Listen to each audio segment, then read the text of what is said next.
All right, guys, it's about that time. Are you ready?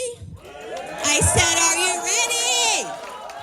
Everyone, give it up for our nerds. Nerds, nerds, nerds, nerds. Nerds, nerds, nerds. Come on up, guys.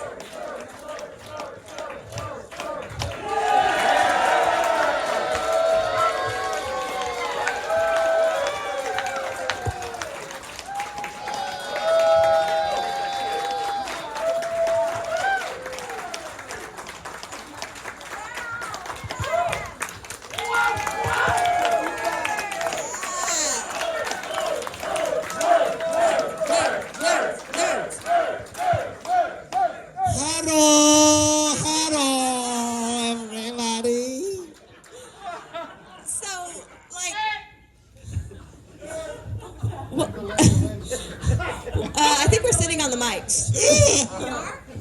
I don't feel it. Okay, never mind. There's one over here. I have it. So, guys. And there's an extra chair. Who's the phantom chair? I know. Okay. I hear Don Gibb is supposed to be around. I'll tell you who that is. That's Don Gibb. And he plays Ogre. And we can't find him. He's around here somewhere, but we don't know where. And, we said, be here on time. He went, fuck you, I'm not going to be there on time. Because that's the way he talks to us. He says, I don't care what you're doing. I'm going to go, do whatever I want. I'm hungry again. Yeah. Stir diving. Yeah. Busy molesting. Yeah. Stir diving. So anyway, Shut up. I'm doing Don since he's not here. But when he gets here and he makes his entrance, nobody do anything. Stare at him, just like. Sir, can I help you? I'm sorry, sir. This is for the cat. Oh, you. Yeah. Well, I mean, truthfully, there is 2 extra chairs there because I'm bad at math, apparently, and I threw out an extra one and blame it on the California public school system. Okay. I thought you did that because Don's the biggest of all of us. Well, that and could needs also be 2 true, chairs. but it's not true. I'll take the hit. I miscounted. Okay, so as per usual, I'm going to ask you questions about things that aren't nerd related. Oy vey. And then, Oy vey. and then we're going to the audience, okay? Okay, we'll start with Larry since he's on the end. Mr. Larry, sir. Yes. All right. Can you please tell us about working on Space Camp? I mean, that had Terry O'Quinn, Leah Thompson, Kelly Preston, a bunch of people in it. Yeah, that actually a really interesting story about Space Camp, which, because it's so long ago, folks probably don't remember, is, it was actually the first film for 20th Century Fox filmed back then. And it was going to start their division about 30 days before the film dropped. The space shuttle blew up, which kind of killed the climate for space shuttle movies. Excuse me for a second. Oh, sorry. Oh, thanks for joining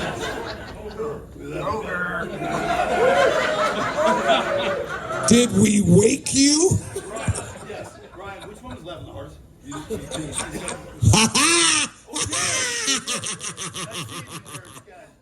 All right, you can applaud him. Oh, you can applaud him. He's here. He's here.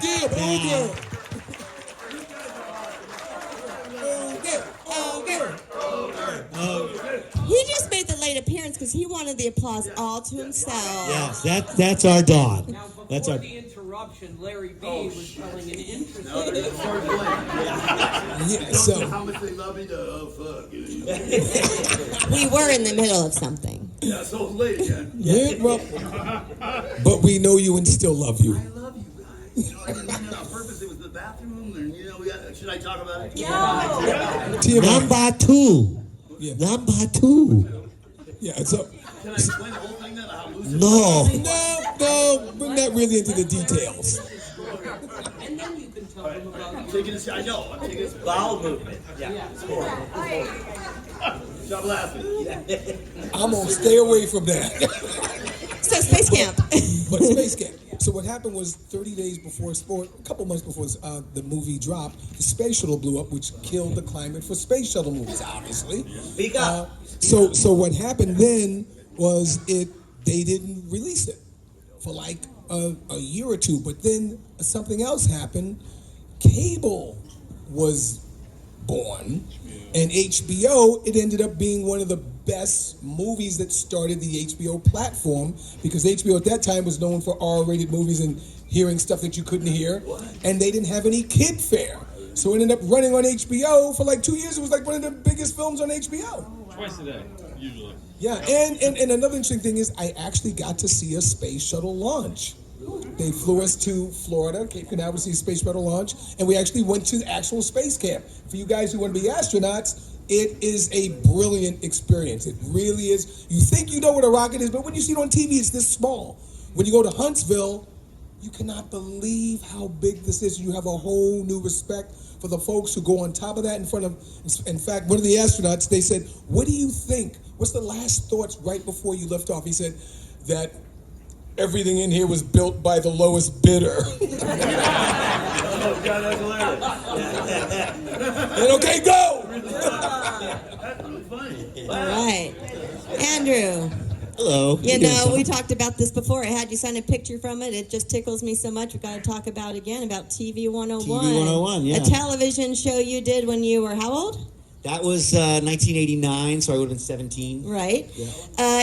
Guys, if you don't know, it co-starred Matt LeBlanc, Stacey Dash, Terry Polo, a whole slew of people. My best friend Bryn Thayer. Bryn Yes. Thayer, yeah. Bryn Yes. Thayer was in it, yeah. And so many more. Sam Robards. Anyway, She doesn't have best friends.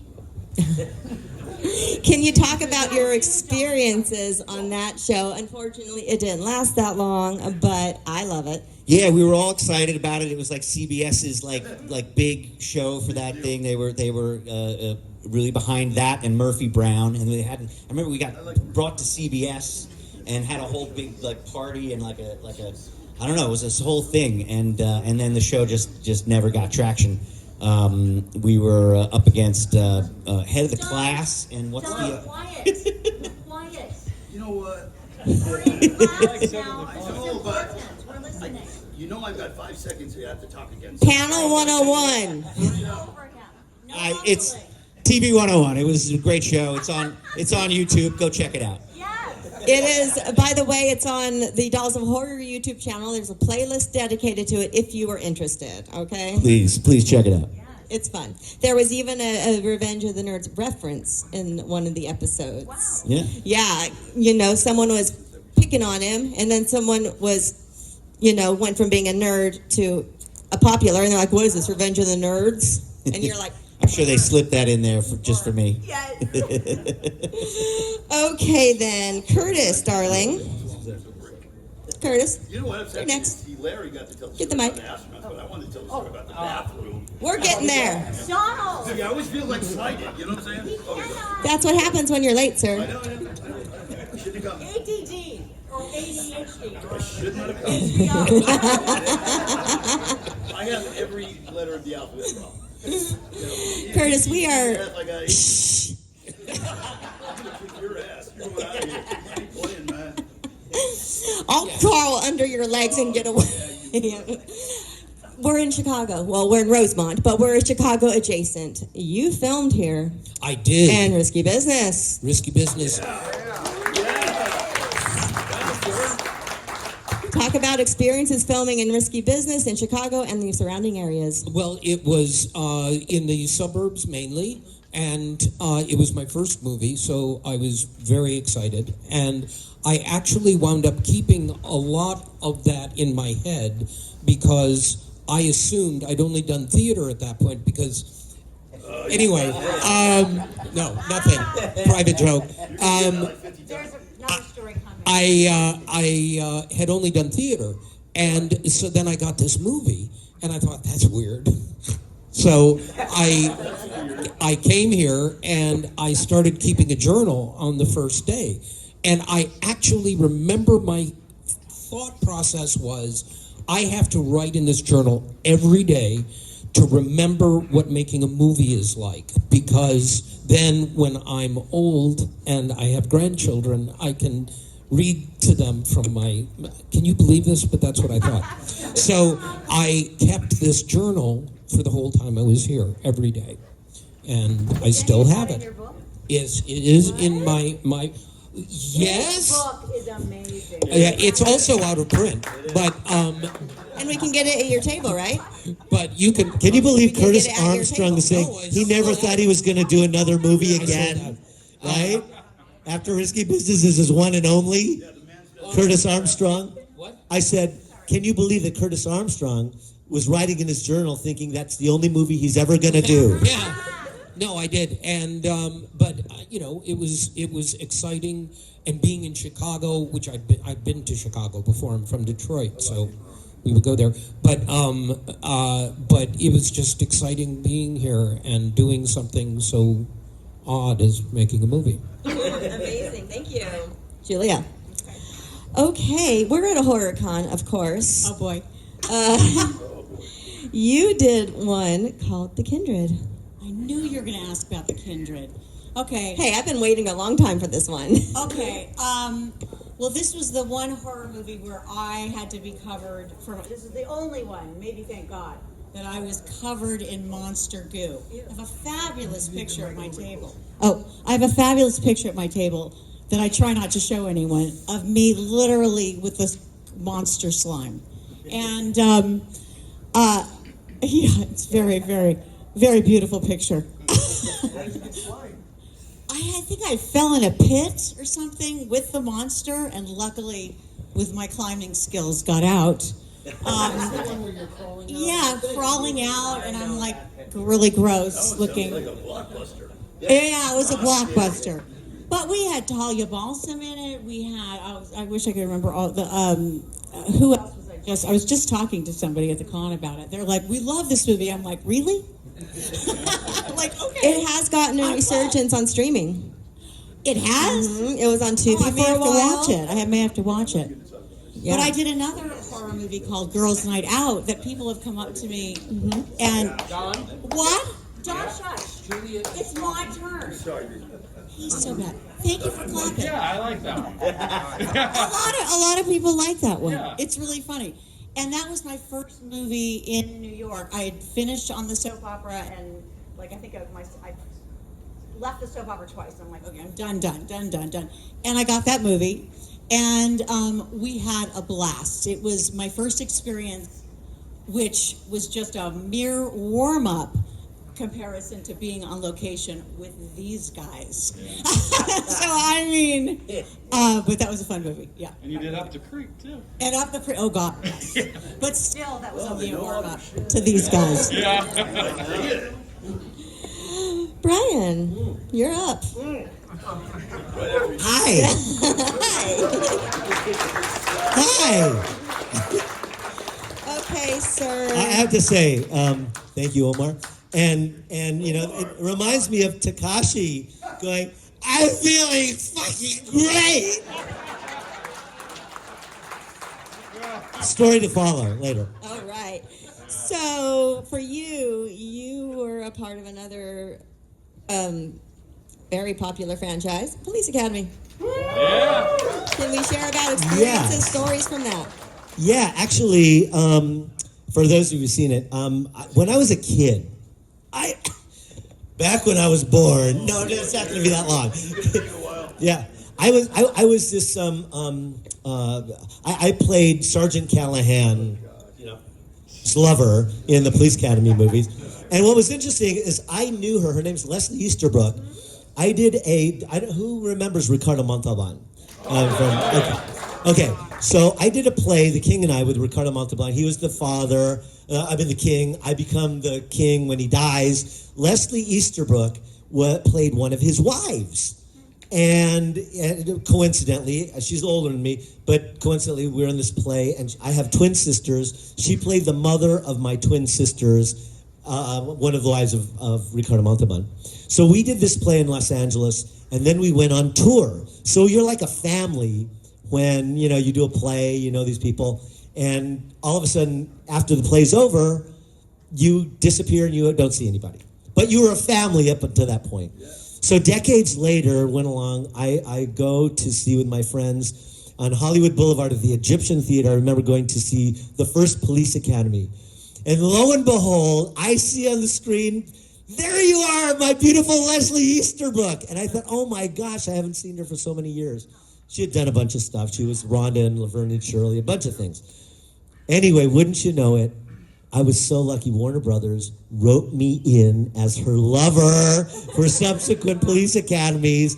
And what was so great about it is because she did all the Police Academies, I was kind of indoctrinated into the cast. So I was an immediate family member, and it was one of the greatest experiences. I have to say, though, even an ensemble film, you know, there's a lot of different personalities. It was great to be welcomed in, but nothing was like Revenge of the Nerds. Nothing, as far as the friendships, the love, everything. This here is like the best. The best. Well, it was built on you, so yeah. Anyways, that's my story. I'm sticking to it. All right. Bobby, Mr. Carradine. Okay, so I love this one. So let's talk about it. The remake of "I Saw What You Did." That also starred Tammy Loren, Shawnee Smith, and your brother. My brother, David That's Carradine. right. Yeah. That's right. Can we talk about any stories, experiences on that set? No. How was it like working with your brother on that movie? Great. I've worked with him Yeah. a few times, and it's always the best. You know, we go to the coffee table together. We're drinking coffee. They call us to the set. You know, we make them wait while we drink our coffee. And no, it was really great working with him. Beautiful. Were you living with him at the time that you were doing the movie? No, I was on my own by that That's time. weird. Yes. Do you have any fun memories about working with the beautiful Shawnee Smith? You had some amazing scenes together. Shawnee Smith and I became an item. Ooh. What? Do tell. Tell, sir. Oh yeah, no, I was very much in love with her. I was working on a film in Italy. I flew her to Rome. Oh, baby. And Shawnee was pretty young. Yeah. And the drivers, when they got to the hotel with my daughter and Shawnee Smith, they said, which one's your daughter? I get that a lot. Robin the Cradle. Robert Carradine. Oh, rub the cradle. Oh, I'm more brilliant than I've come to know how brilliant he is. Oh, you know, Done. he's a dunderhead. Okay, he wants his turn. Give him the mic. No, God. You know what? I don't want to talk anymore because you guys don't like me, so I'm not talking. Fine, Don. Fine, Don. Fine, Don. Well, I'm still going to ask you, and you can ignore me. Yo. What? I have no attention to that. Really? We all know that. Oh my God. They're making fun of me. Oh shit! I'm gonna get hit. I'm gonna hit. Okay, so right here. Yes, ma'am. Okay. I love the show First and 10. Yes, ma'am. Let's talk First and 10, can we please? Our friend O.J. Simpson. Yes, our friend O.J. Simpson. Friend O.J. Tell me about First and 10. You know, the thing about First and 10 was it was HBO's very first show. Yeah. Speaking of HBO, right? You know, and I remember, you know, like the third season, they had me cast the guy who was going to play that really liked me. And I said, I looked at Aubrey, I said, microphone. Oh, microphone. Well, I usually don't think I need one, sir. But, you know, I looked at him and I said, you know, what are we doing here? I mean, nobody knows when it's on, you know. And then they finally kind of got serious about the fourth season. We were on Wednesday nights. They had billboards all over Los Angeles with my beautiful face. Nobody else's. First and 10 with Don Gibb said. Really? Why are you guys laughing? See, I don't get this, you know? If they say something, they laugh.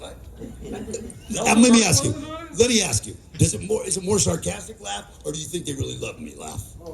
We all love you. Well, I don't believe you fucking... Well, no, I shouldn't say that word. I don't believe you damn people either. Oh, there's no little kids in here. They're going to... Oh, that man has a dirty mouth. We're at a horror con. They're okay. Oh, thank God, yeah. And, you know, for the horror folks, First and 10, I think it's streaming on Tubi now. John Cassese is a major role in it as well. Crypt Keeper, right? Yeah, Johnny used to Johnny was Kick a hilarious. touchdown. Yes. I'm going, let's kick a touchdown, you moron. Yes. So check it out. He was great. We had all these people on that show. So many people. Chris Maloney was on it. Yep. Jason whatever Begay was on it. Yes, who is a Chicago guy now, Chicago PD. The people that came out of that show, you know, other than me, did pretty good. They did do very well. Yes. You know, it's a story of my life. You know that? Story of my life. Story of my life. All right. Thank you, Don. Oh, no, thank you.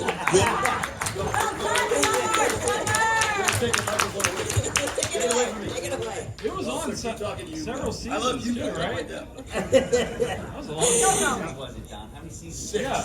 Yeah. Yeah, then Yep. OJ did his deal. And And then it wasn't on anymore. The show. yeah, pretty much. I mean, I think they were going to do another season, and they went, not a good idea. Thank you guys so much for indulging me. This always, doing this pulls out the funnest stories, so I appreciate it. But now it's the audience's turn. Audience questions, right there. Hush. Why do they You, let sir. these people talk? What? What is about Bloodsport? Yes, sir. Van Damme. It's such a great movie. What was your experience like working with him? What? Van Damme, Bloodsport. Let's board. I have a, people ask me that when I'm at the table probably 1,000 times. And Sean and I put these little recorded buttons on there, and I just hit, he's a friggin' jerk. I don't even know what else to say, you know? I was like one of the worst human beings I've ever met. Are you being serious? Oh, it's horrible. Oh, that's terrible. See, we don't know when you're joking or being serious Well, anymore. no, because that's what I do. I like to make people not know if I'm serious. You know, that way they're scared of me, sort of. Exactly. Yeah. I plan. Listen, you guys think I'm dumb? I plan all this shit out. I'm not kidding you. Even though it sounds stupid, it's planned. My buddy over there, Sean, he makes sure that I, put my pants on, and I'm good. Once they're on, my shoes are on. I'm a good guy, right? I don't sound dumb, do I? No. Thank you. No. Anybody else with questions for Don Gibb? That's when people can go away. Okay. And then the straight jacket gets put on your head. Yeah. Yeah, they'll carry me out of here. Yeah. Till I get to my table. Yeah. They let me lose. They say, Sean, get him. You guys are going to put that leash on me, are you? No leash, sir. Okay, who else? Ashland. This is for anyone, everyone. Don can go last. Yes. Yeah. What Everybody makes fun of me. You. What were some of the most challenging moments to film on Nerds as far as getting through it and not just breaking or just soaking up the ridiculousness of some of it? What were some of the hardest parts to get through Without laughing? without ruining it? Well, one of the hardest parts to get through for me was the scene where I was on the moonwalk with Betty. That was really difficult. That would have been difficult. Yeah. It was hard. It sure was. That's why you nerds get chicks. Because it's always hard. Anyone else want to contribute? That's like science. I remember in Nerds 2, there's a scene where we're in jail or whatever, and some tough guy tries to intimidate Bobby, and Bobby just freaks out and intimidates everybody else. And it was his bit was so hilarious that I couldn't get through a single take. We kept on doing them, and they finally were just like, just Cut him out. yeah, just cut him out. We just have to get this scene. He doesn't necessarily have to be in there. No one's gonna notice it. I was still in the scene, but like not for that shot because I could not keep it together. It was just hilarious. I can't even describe I forgot about that scene. I really let loose on Was that it like a guy. monologue? Well, I cussed him out, basically. Yeah. Oh, Don has a story. Thank you. Get off your phone, John. There are I'm not on my phone. phone. Julia, you know what? We're all of a sudden one of us is going to be missing, and it won't be a guy. Guy. Uh-oh. But I always tell you guys this story. It's like I think it was the second one, right? When you guys are all talking about speed of light and all this bullshit, and I'm laying there thinking, God, what am I going to say? So all of a sudden I go, what if CAT really spells a dog? The whole crew started running, and these people have seen me for 2 months, so it's funny when they run away and have to go. And the director went, you can't laugh! Yeah. And I'm like, well, I'm pretty funny. So if there's one person in this panel that's missing today, you'll know who it is. Thank you, Don. Thank you. Anyone else want to contribute to that answer? What was the question? Hardest, most difficult scene to get through without laughing, if you have one. Oh, all right. In Revenge of the Nerds, I played Takashi, and there is the Greek games where we are against the everybody else, the jocks, the alpha betas, everybody else. Well, there's this one scene where Takashi has to show up and has to get on a tricycle and go around and take a beer every time he goes around. And it's a big race. Well, there's no such thing as trichloromethylene, which is the counter effect of all alcohol in your system. So it was a nice, beautiful, hot day in Tucson, Arizona, where we were filming. And so the main cast comes to the set, and we meet up with the prop guys. Prop guy goes, okay, you have a choice. You can have a soda that we dress to look like a beer, or you can have some cold beers if you like for the same. Are you fucking kidding me? Of course I want a cold beer. Right? Okay, I just was not thinking because, when you film, you take, shot, then another angle. Take, shot, another. Well, there was a scene where there's Anthony Edwards, Tim Busfield, and Bobby Carradine. And there's three of them here, and Takashi keeps coming. Say you're the camera, right? And they said, we're going to just keep shooting.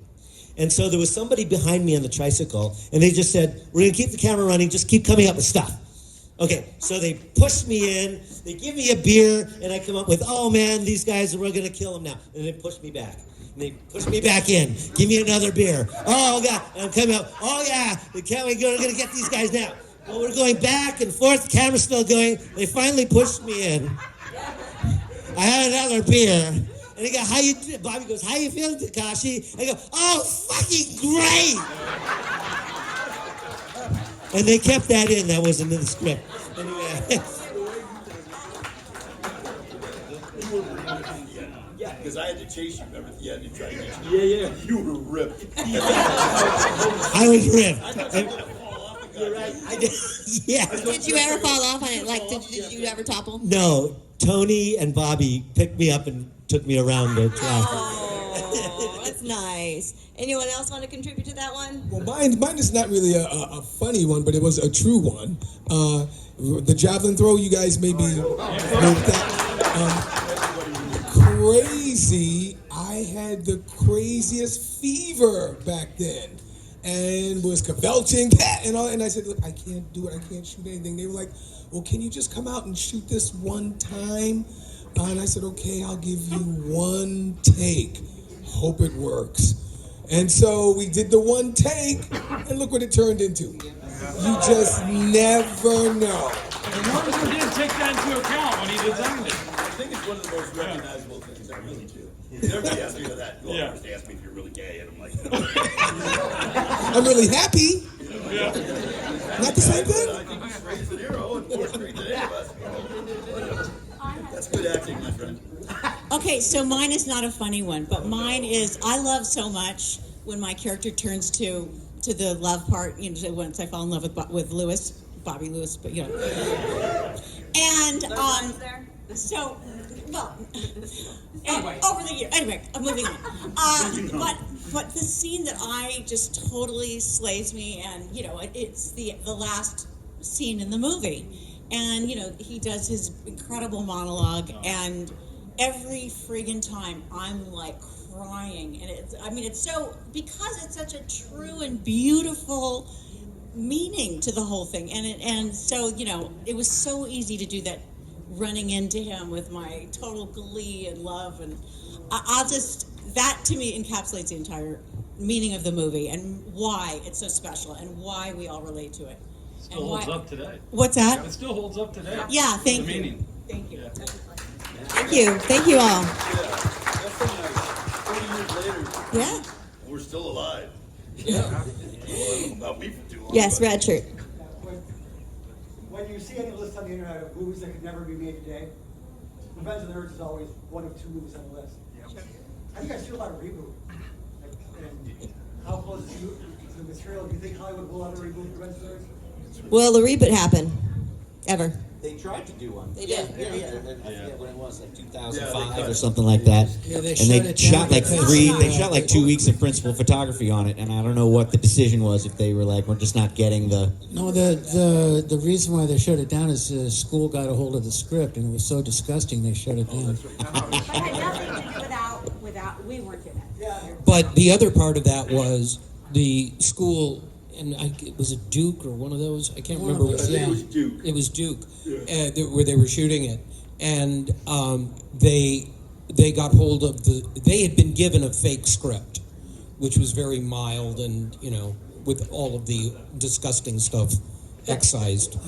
We did the same thing at University of Arizona. They passed.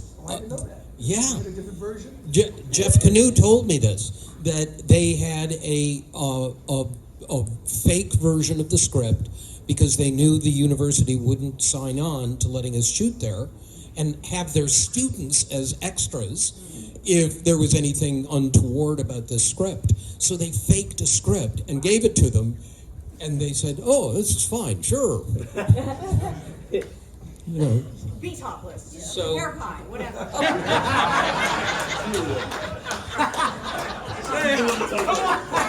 We left that out. Man. That wasn't in our original script. That was a wardrobe malfunction. Well, one of the things that was in the original script was the robot that we had was supposed to go around and get erections. And I told whoever it was, producer, director, somebody said, "Don't do that. It's crass." Yeah.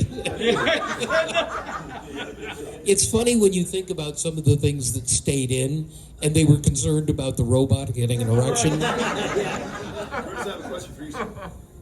What does untoward mean? It's not towards something. Right. Oh, you're going away from it. Yeah. I didn't need your help with that one. I thought it was something more. Sorry, I should have expressed So myself. do you think the fake script was better than the one that we read? Who knows? I mean, it couldn't have been any worse. I mean, Anyone else back there? Yes. Question for Robert. Any memories from Escape from LA? Yeah, when I heard that film was being shot, I tracked down John Carpenter. I'd worked with him before on Body Bags, so we had a relationship. I said, "John, I really want to be in this movie." He said, "Well, it's kind of already cast, unless you're willing to shave your head." I go, "Shave my head?" He says, "Yeah, I haven't cast the skinhead yet." I said, "Do you really have to shave my head? Can't you just put on a skull cap?" He said, "Oh, those always look fake." I said, "Well, what if I came down to the set and had them fit one just to see what you think?" And he said, "Okay, I'll do that." So I show up at the set. It's in the evening, somewhere in downtown LA. I go in the makeup trailer, and there's a family called the Westmores that are very famous for makeup. And it was one of the Westmores that put on my skull cap. And I went over and I saw John. It took like 3 hours to put this cap on. And I went over and I saw John. I said, "Well, what do you think?" He says, "Yeah, you shaved your head." That's awesome. That's great. So that was Escape from LA for me.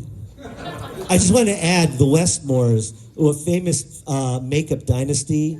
The Westmores also worked on his brother David Carradine's TV series Kung Fu, and they had a lot of experience doing skull caps for. So you couldn't get any better. You couldn't find any I had the right any group. better. The And right thing, group. The thing about the skull cap was they take like shellac and they shellac your hair down really tight to your skull, and it's like the active ingredient in hairspray.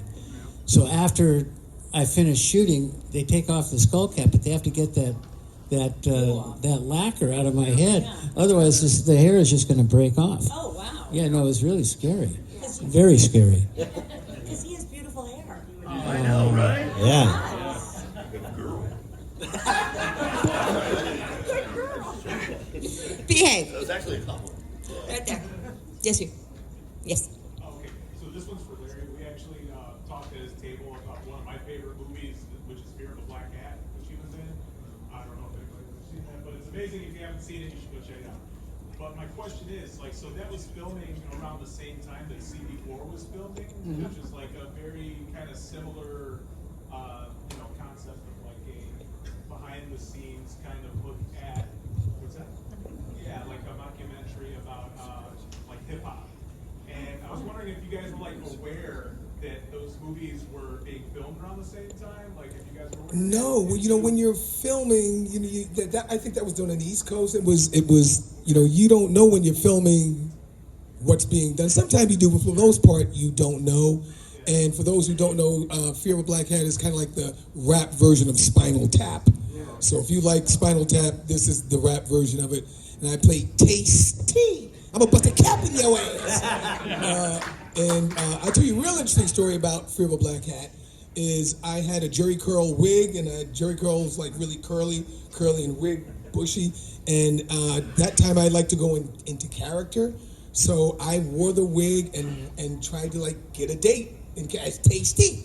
So I went to this girl and she was dating me as Tasty. And then when the film was done, I took off the wig, shaved my head. I said, hey, so I'm not really like that at all. She was like, click. I was like, wait a minute, I thought you'd like me as click.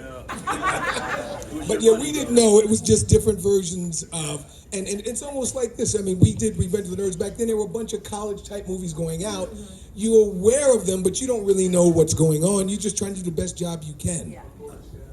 I think Fox said Johnny Dangerously was going to be their big movie. I guess it was filmed at the same time we were. No, it was Rhinestone was going to be the big one that came out. Was it Johnny Dangerously? Fox is all talking about how Johnny Dangerously can be a great film, boy. And, she said, wait till they get our dailies. And they did.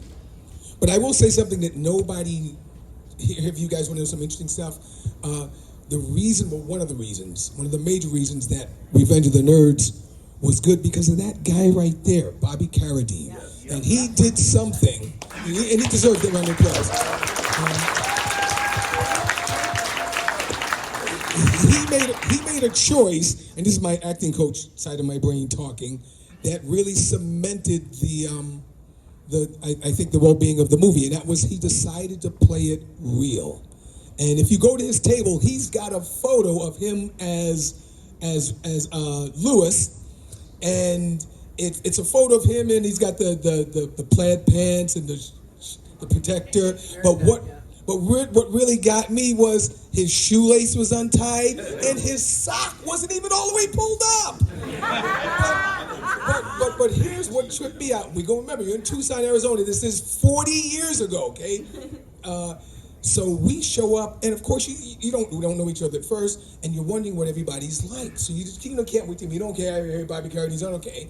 And I know him from all this other stuff. And when I see Bobby, he's dressed like Lewis, outside playing with a model airplane. Him and Tony Edwards, and they look just like they look in the movie. And I remember telling Tim, going, what the fuck? These guys are really like this. And so what it did is it let us know to play this real. And I think that was a great choice by him. And you follow the leader. He was the leader for us there, and it made it real. And I think that's one of the reasons this is sets aside from the other movies. The other movies play it campy. And Bobby was smart enough to decide to play this real, because I think he'll say it. When you're a nerd, what did you used to say? You got a great story. You used to dress up and did what? When you're a nerd, you don't know that you're what? Getting older, it's like hard to Yeah, give me a hint. When you're a nerd, you don't know that you're a nerd. When you're a nerd, you don't know. Oh, right. When you're a nerd, you don't know you're a nerd. You think you're just a regular person. And how did he find out that you have a story about you went out, you were in that? Well, I went to the location 2 weeks early, and I purposely left all of my clothes at my house, and I took my wardrobe with me. So if I was going to leave my hotel room, I had to dress as the nerd. So I didn't leave the hotel room for about 4 days. I was living off of, room service, and I was getting cabin fever. I had to get out of there. So I got dressed as Lewis, and I went out, and I'm like ready for the shit to hit the fan, and nobody even reacted. They just figure I'm an engineering student from U of A. You know? So yeah, it was working. You know, it just shows you that nobody really looks at your character. You always think, oh man, I can't go out looking like this, and nobody's paying any attention. You know. You know, just that character was so far Yeah, from who I am that I had to go there 2 weeks early just to get away from all my cool stuff in LA. And his cool girlfriends and all, the whole thing. All the way down the line. Yeah, the whole thing. Yeah, I was going to say, one of the things that was really cool about Revenge of the Nerds is, it was 20th Century Fox, which is a major studio. Studios do not send main cast members out to location a couple of weeks before principal photography to rehearse and to bond. But for some reason, it was decided that they were going to send the key cast members out to Arizona so that we can rehearse and bond. And believe it or not, it was such an amazing thing because we rehearsed and we bonded. And we developed relationships amongst each other that ordinarily you might not get when you're just thrown into a set all of a sudden and you start working. We got to know each other first. And I think it really made a difference because back then, this is 1983, we started filming this. To this day, we are all really close. We're really tight friends here. It made a big difference. Tell the people who wasn't the main character that wasn't at those 2 weeks. Tell me who wasn't. No, you tell. I wasn't in it. They didn't invite me. But we still fell in love with Don anyway. Well, he wasn't there because they knew that he was there the whole time. You're like, we're out. But you were a jock. You weren't a nerd. You were a jock. You became a nerd later. You know, another thing about that idea of sending the cast and all that, my experience in movies for the first 3 films I did, which were Risky Business, Nerds, and the one no one talks about, Clan of the Cave Bear. All right, homework for next time. Yeah.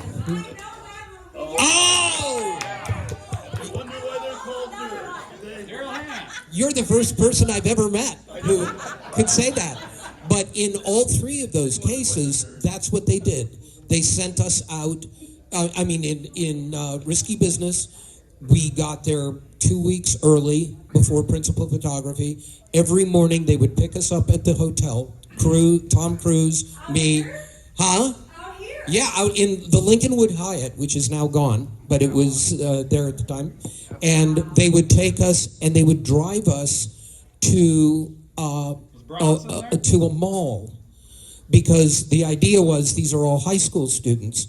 So what high school? They go to the mall, and they would drop us at the mall and leave us there, and we would have to stay at the mall all day until they came and picked us up in the evening. And we would, go to record stores and go to, buy new shoes and shit like this because we were supposed to be teenagers. I was 30. So it was kind of unusual for me. So Andrew, they talked about the whole process of going 2 weeks early, getting to know each other. You were much younger. Were you included on all that, or did you come late? I think I was. I do remember getting there early and seeing Bobby for the first time in character, and like they said, and just being like, "Oh wow, this is crazy. Is that what he's really like?" But no, it wasn't what he was really like. But yeah, I was there, and we did rehearsals and stuff like that. But I don't remember the first 2 weeks that as well as some of the film. When the filming got started, that was really the exciting part. Like I was just kind of there. It was my first movie. I had no idea what to expect. So explain what your day is like as a child actor, because it's different than a regular actor. Yeah. There's all these rules where you have to go to school, and they get you a tutor, and then they set up a little place where you can go. So anytime there's downtime on the set, you have to go to school.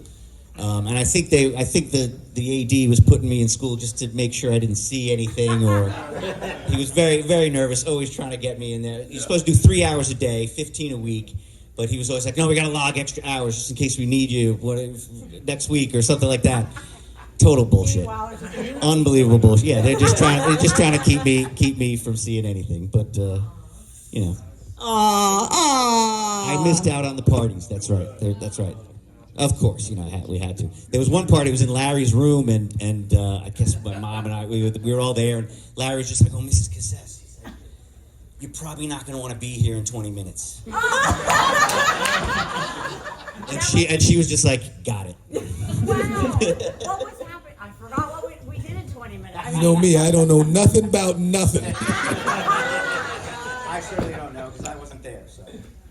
Okay, one more audience question. The man in the front. This one's for Robert. Are you still able to do your famous laugh? In the mic. Wait, hold on a second. Yeah, do the mic.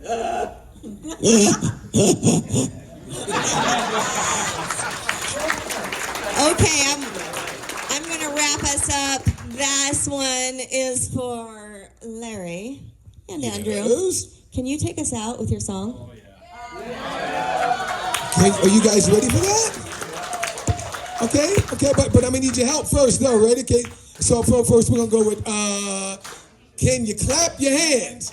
Clap your hands. Clap your hands. Clap your hands. Clap your hands. I said clap your hands, everybody, and everybody clap your hands. We're lambda, and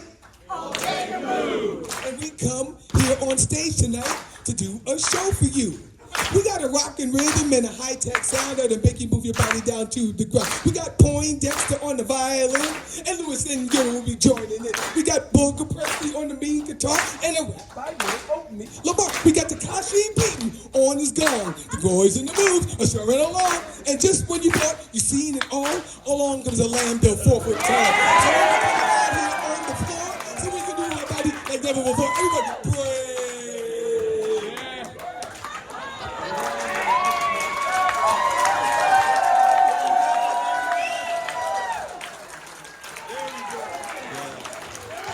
You guys are the best. You are the best. Nerds. Thank you, everybody. You guys are so great. We love you so much. Thank you. Thank you. We're going to take a photo. Don't go anywhere. Can you still do it? Yeah, I can carry that. Yeah. I'm not talking about the 32 my legs either. Most. Here we go. Ready? Nasty. Hi, UN. All right, thank you. Thank you guys very much. Thank you, everybody. Thank you so much.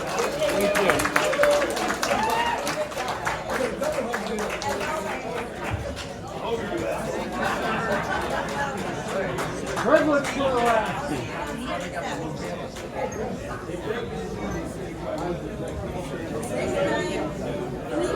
Thank you.